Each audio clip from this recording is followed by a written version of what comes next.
তারিখটাও মুহররম মাসের 10 তারিখ।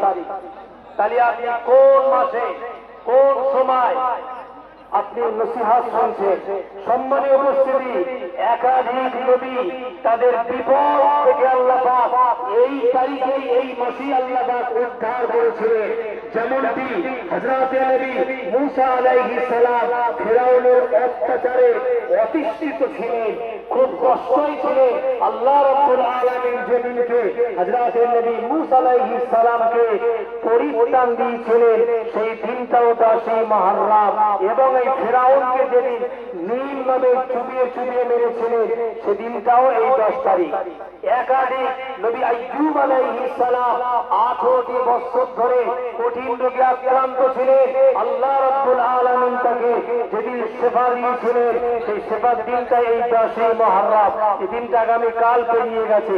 যাই হোক, একাধিক নবী তারা তাদের আপদ বিপদ থেকে এই মাসেই তারা উদ্ধার পেয়েছে। মাসের মর্যাদা, দিনের মর্যাদা অনেক। এবং